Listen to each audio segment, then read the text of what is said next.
ग्राम विकास संस्थान में नशा और उन्मूलन पर एक गोष्ठी का आयोजन, सेमिनार का आयोजन किया गया, जिसमें हमारे विद्वान प्राचार्य जिला ग्राम विकास संस्थान के प्राचार्य महोदय ने जो बातें हम लोगों को बताई नशा के बारे में, कि नशा से हमारे समाज को कैसे बचना चाहिए, उसका दुष्प्रभाव हमारे ऊपर, हमारे परिवार के ऊपर, हमारे समाज के ऊपर, हमारे राष्ट्र के ऊपर और हमारे विश्व के ऊपर उसका कितना गलत प्रभाव पड़ रहा है, जो हम उसका अंदाजा नहीं लगा सकते। आज समाज में देखा गया है कि कहीं न कहीं हम अपने को स्ट्रिक्ट नहीं रख पा रहे हैं, अपने अंदर एक संकल्प की भावना नहीं है, अपने अंदर कुछ निर्णय की भावना नहीं है, अपने अंदर आगे कुछ जाने की सोच नहीं है, अपना कोई लक्ष्य नहीं है, अपना कोई आसमान नहीं है। आज उसका एक दुष्परिणाम, जैसे हम किसी चौराहे पर हों और हमको ये क्लियर नहीं है कि हमको लखनऊ जाना है कि कानपुर जाना है कि गंगा जाना है कि बनारस जाना है। आज वही स्थिति हमारे समाज में हो गई कि लोग पैदा होने के बाद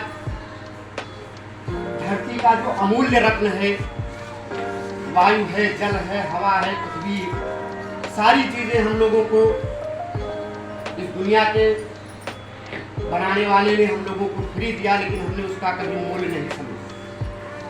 आज अच्छाई की ओर हम लोग नहीं बढ़ रहे हैं। आज कुछ तो हमारी कमी है, कुछ हमारे समाज में कुछ परंपराएं हैं, उसकी भी कमी है। बहुत पहले हम लोगों ने देखा है कि छोटे से छोटे परिवार से लेकर बड़े से बड़े परिवार में लोगों के घर में गुरु की परंपरा होती है, और गुरु आते थे तब ये होता था कि आज लहसुन नहीं बनेगा, आज प्याज नहीं बनेगा, आज कोई जो है ऐसा काम नहीं होगा, क्योंकि गुरु हमारे घर आए। और गुरु जाने के बाद भी एक हमको गुरुमंत्र देते थे कि भाई आपको इन लोगों से दूर रहना है, इन चीज़ों से दूर रहना है। आज हमारे वो गांव में परंपरा खत्म हो गई, गुरु की बात ही खत्म हो गई। लोग उनको भी गाली देते हैं, उनको भी कमाने खाने की एक चीज़ समझ लिया, सोच लिया। आज उसका दुष्परिणाम धीरे धीरे ये हुआ कि गांव घर गुटखा, पान मसाला, बीड़ी, सिगरेट, गांजा, ये सब चीज़ों का आज एक दुष्परिणाम हम लोगों को देखने को मिल रहा है। यही नहीं, आज हमारी इसमें बैठी हुई माताएं और बहनें, इनकी भी कहीं न कहीं देन है।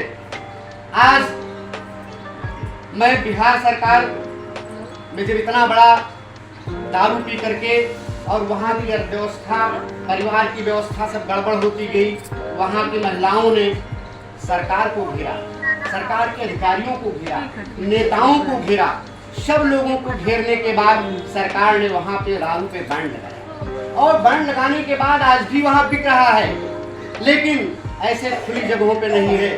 उसकी भी एक दायरा निश्चित किया गया है, किस उम्र के लोग ले सकते हैं, कौन से लोग उसको ले सकते हैं। आज हमारी माताएं और बहनें, खास तौर से लोग आंगनबाड़ी और तमाम क्षेत्रों से जुड़ी हुई हैं, इन लोगों को इस चीज़ को समझना चाहिए कि कम से कम हम लोग एक सामाजिक कार्यकर्ता हैं, और हमारी एक संस्था जनहित फाउंडेशन है, इसके माध्यम से या और कोई भी संगठन के माध्यम से आप लोगों को कम से कम एक कलेक्टर का घेराव किया जाए, सांसद और विधायक का घेराव किया जाए, तभी तो उसका कुछ लाभ हो सकता है।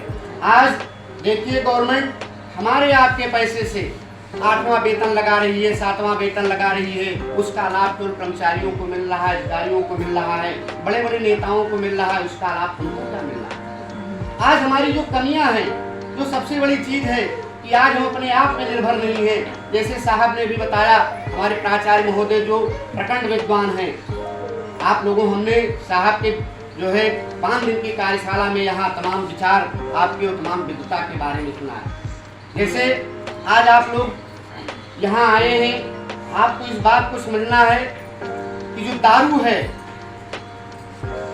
जो गांजा है, जो भांग है, ये कहीं न कहीं हमारे अपने आप में, साहब ने बताया कि 60 साल की उम्र है, उसका एक कारण है।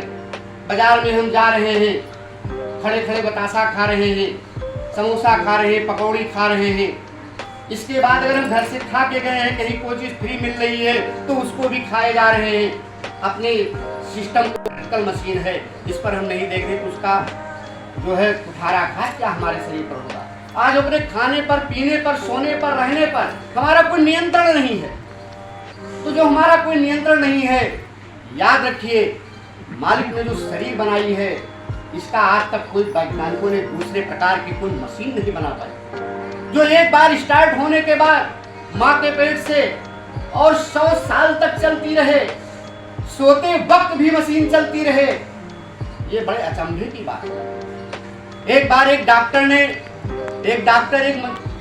जो है अपनी मोटरसाइकिल बनवाने गया तो उस मैकेनिक ने कहा कि साहब जैसे आप मशीन बनाते हैं वैसे हम भी मशीन बनाते हैं। डॉक्टर ने सोचा कि भाई ये कह रहा है, इसका कुछ स्वभाव होना चाहिए। 5 मिनट सोचने के बाद उसने कहा कि चलिए भाई ठीक है, तुम कहते हो कि मशीन बनाते हैं, लेकिन तुम चलते हुए इंजन को खोल के दिखाओ और उसको बनाओ तो हम जाने। हम तो चलते हुए इंजन को खोल के बनाते हैं, डॉक्टर ने बताया, और उसको हम स्टार्ट रखते हैं और फिर उसको आगे जीवित रखते हैं, उसको चलाते हैं। है तुम्हारे अंदर ये व्यवस्था? उस मैकेनिक ने कहा कि ये व्यवस्था तो हमारे पास नहीं है। तो मालिक ने जो भी चीजें बनाई वो बहुत बड़ी जो है तारीफ की जाए कम है। 2 आंख बनाया, 2 कान बनाया, 2 नाक बनाया, 2 फेफड़े बनाए, गुर्दे बनाए कि कहीं कोई एक सिस्टम फेल हो जाए तो एक सिस्टम से काम चलता रहे। लेकिन आप जहां पेट्रोल डालने की जरूरत है वहां पे आप मिट्टी तेल छोड़ रहे हैं, जहां घी डालने की जरूरत है उस शरीर के अंदर वहां पे आप दारू, तेजाब, गांजा और भांग छोड़ रहे हैं। आज हमारी कहीं न कहीं परिस्थितियां, उसके लिए हम खुद जिम्मेदार हैं। हर चीज खाने को बैठे हैं अपने परिवार में। आज से सारे लोग जो हमारे यहाँ आए हैं, माताएं और बहनें हैं, वो एक गुरु की परंपरा रखें। गुरु कोई भी हो, कोई भी जाति का हो, कोई भी धर्म का हो, उसकी आचरण अच्छे हो, गुरु आप उसको मान लीजिए और उसके आने पर उसका मान सम्मान कीजिए। अपने घर के अंदर कोई भी देवी देवता को आप मानते हो, शाम के समय उनका पूजा पाठ करके, उनको दीपक लगा करके, उनको खिलाने के बाद आप अपना खाइए। मैं मानता हूं कि 50% की कमियां आपके परिवार में दूर हो जाएंगी। अगर कोई भी दारू पीने वाला है, कोई भी बच्चा है, आप खुद ही उसमें लिप्त हैं और कोई अच्छाई की बात नहीं करते हैं, तो परिवार हमारा उसी तरफ भागता जा रहा है। और अच्छे लोगों को ढूंढने के लिए समाज में कोई नहीं मिल रहा है, लेकिन अगर कोई बड़े से बड़े शहर में कोई दारू वाला गया है तो उसको वहां पे लोग ढूंढ लेते। एक हमारे पड़ोसी थे, मैं नाम नहीं लेना चाहूँगा लेकिन कहना चाहूँगा, एक बार वो हमारे साथ घूमने गए तो घूमते हुए उनको रास्ते में कुछ नेबर मिले और उन्होंने कहा कि हमको भी एक भांग खिला दीजिए। तो उन्होंने कहा कि भाई आप मेरे पास कैसे आए? उस व्यक्ति ने कहा कि हमने आपके चेहरे को देख करके अंदाजा लगा लिया, अब वो मेरे साथ थे इसलिए वो बहुत शर्मा गए और शर्मिंदा हो गए। तो मैं ये कहना चाहूँगा कि अच्छी चीज़ों की ढूंढ और अच्छी चीज़ों के लिए आप स्वयं जिम्मेदार हैं। और जो आज कार्यशाला का आयोजन किया गया है, हमारे समय कम होने के नाते हमारे प्रिंसिपल साहब ने, प्राचार्य महोदय ने हम लोगों को बहुत कुछ चीज़ें नहीं बताई, क्योंकि मैंने अभी जैसे आप इस जो है रूम में आए सभागार में, तैसे हमने कहा कि हम लोगों को कुछ अच्छी चीज़ें सुनने को मिलेंगी जो अपने जीवन में एक दिशा और दशा को बदलेंगी। लेकिन चलिए जो समय मिला इसके लिए मैं आपका धन्यवाद देता हूँ। और आज एक संकल्प लेकर के जाएं कि अब हम दारू है, बीड़ी है, सिगरेट है, गांजा है, पान है, मसाला है, कोई भी चीज अपने आस पास के घर के किनारे नजदीक न तो अपने बच्चों को फटने देंगे और ना ही उनको दुकानें खुलने देंगे। आपको बहुत बड़ा पावर दिया गया है, चाहे वो आंगनबाड़ी कार्यकर्ती हो, चाहे वो समूह की महिला हो, अगर उनके अगल बगल कोई ऐसी व्यवस्था है वो एक दरखास्त देती हैं आगे तो उनकी दुकान हटा दी जाए।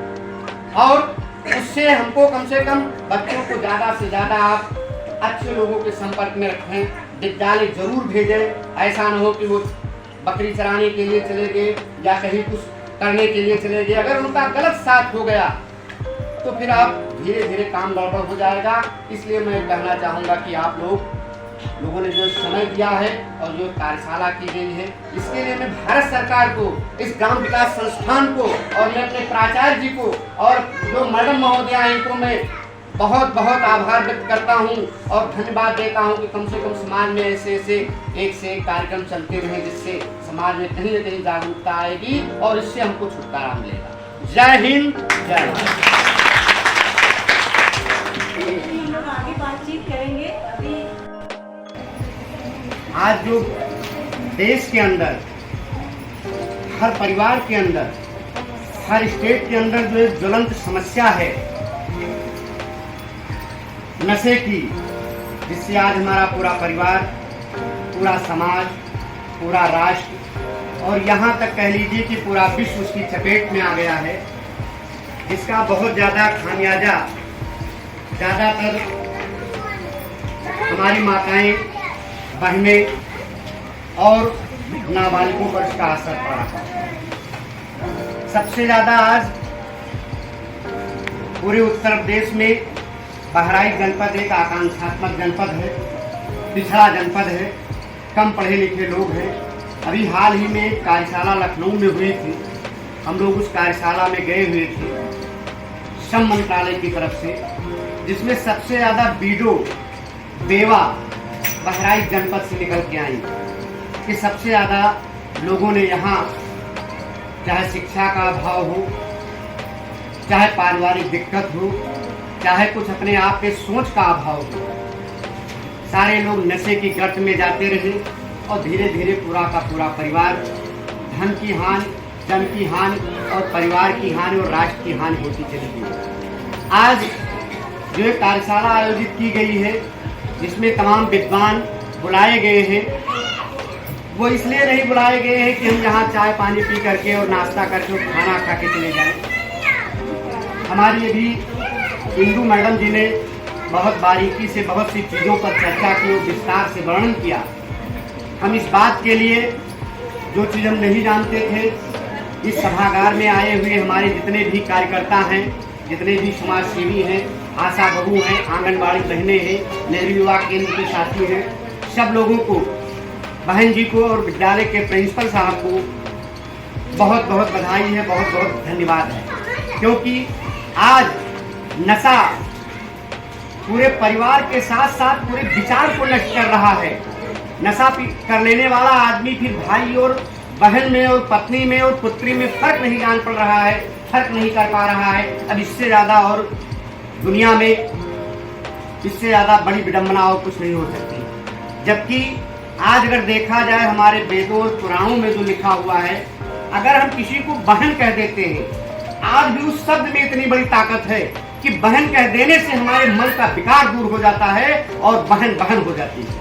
लेकिन आज नशा पी लेने वाला आदमी, उस शब्दों में वो ताकत नहीं रही जा रही है, उन संबंधों में वो ताकत नहीं रही जा रही है, जहाँ वो संबंध और जहाँ वो रिश्ते हमारे कहीं न कहीं तार तार हो रहे हैं। परसों के पेपर में हमने पढ़ा, बहुत बड़ा दुख हुआ, एक व्यक्ति ने अपने 3 बच्चियों को और एक बच्चे को एक बार से ही चारों लोगों को खत्म कर दिया, अपने जो है बांके से, और पत्नी को बाहर ढकेल दिया।